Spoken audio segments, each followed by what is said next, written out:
Ayan, for today's video mga meses, mga mare, tara na at samahan nyo kami na kumain sa Arkins.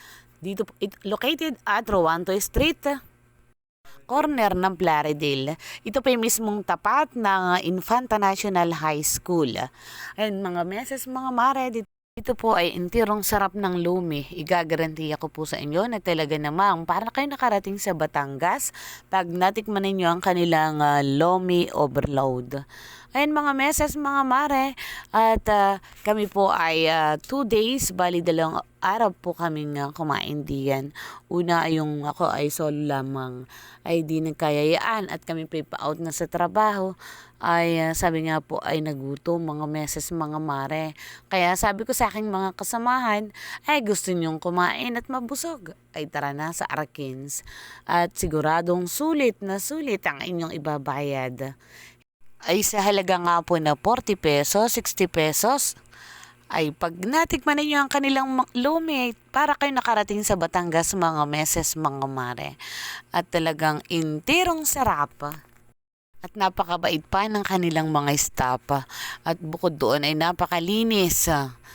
Agad po pagdating namin ay binigyan kami ng tubig. Anya habang iniintay ang aming order ay kami muna ay nag-picture taking at nag-video-video ika nga. At para may souvenir, eh. Yan po ay si Agom. Pagka-out niya galing sa trabaho, sabi ko, Agom, bago tayo umuwi, ay katang muna kumain mi at gasinto na kayo 60 pesos. Ay talaga namang hirap maubos ang isa sa dami.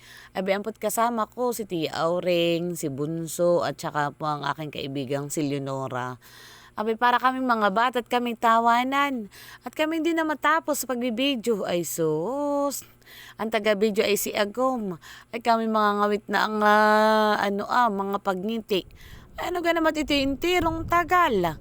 Ay makita-kita namin. Ay sa kanya pala nakaharap ng tingnan ko nang tingnan ko yung kanyang video. Iya, ako'y tatawa-tawa. Napakahirap pag walang videographer o photographer, mga meses, mga mare. Yan po yung ikalawang araw na pagpunta ko diyan sa Arkens. Abihan po mga meses ang pagkapatunay. Uwan sa kanya nakaharap at siya tawa ng tawa. At kami ay niloloko. Yung pala hindi. Sa amin nakaharapin kami namin ngawit na pagnintian po ang kanilang lomi. Sa halagang 60 pesos po yan mga meses, mga mare. Ang hirap maubos. At yan po naman yung kanilang bake mac na aking paborito na lagi kong binibili sa kanila. O ay di po pag ang mga meses, mga mare, ano pang hinihintay nyo? Kain na po kayo sa Arkens. Ito po isa mismong tapat ng Infanta National High School. Makikita nyo po dun kahilera mga meses. Yan po yung day 1 na ako ay nag-iisang kumain ng lumi mga meses. At ako ay nagbayad. Nagbayad ng tubig sa Kumon. Ako inapaday. Ako hindi pa rin nakain. Sabi ko, kita kayo kumain dito kay Rhea na restaurant. At ako lagi nagbabalak kaya ako hindi matuloy. Abay, di natikman ko. Ay sus, ay ayos na ayos nga, iging-igi. Kaya inakit ko ng aking mga kaibigan. O ay di po baga, tsaka si Agum.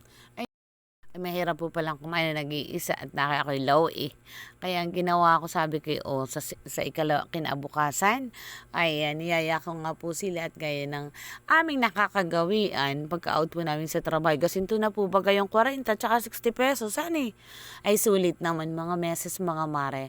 Kaya kung gusto nyo na matikman ang kanilang lumi, hindi lang lumi, marami pa po silang available na pagkain. Meron din pong kanin at ulam at sari-saring merienda mga meses, mga mare.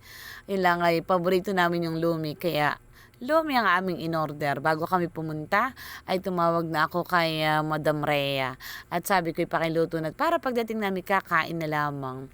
Ay tamang-tama po naman at talagang sos ay mainit na mainit mga meses, mga mare. O ay hala at tayo po'y kumain muna mga meses, mga mare. At nakaya ako ay nagutom. Paminsan-minsan naman ay mag-relax at hindi puro trabaho. Sabi nga'y mura na, ay masarap pa ang pagkain nila sa Arkens. Kaya ano pang hinihintay nyo mga meses, mga mare? Kung gusto nyo ay masarap at di kalidad na pagkain, ay pumunta lang kayo sa Arkens. Located at Rowanto Street, corner ng Plaridel dito sa Infanta Quezon. Tapat ang Infanta National High School mga meses, mga mare. Meron din po silang masarap na halo-halo, milk tea, any kind of milk tea mga meses. Sabi nga po kayo maraming pagpipilian. Kaya kung kayo ay naabot ng gutom, ay dito lang kayo pumunta at talaga namang yung tirang sarap nga. Ang kanilang pagkain mga meses, mga mare, ay hindi mo madadat ng luto. Lulutuin nila bago iserve sa inyo. Kaya mainit na mainit. Siguradong sabi nga ay bagong luto, hindi yung malamig pa sa ilong ng pusa. Yan po ay ginagawa naming banding ng mag-asawa. Kadalasan na kami nakain sa labas.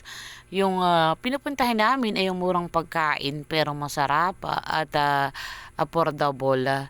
Kaya sabi ko nga po ay paminsan-minsan nga po gaya nabanggit ko kanina, kailangan magbanding honey. Ay hala, kain po tayo.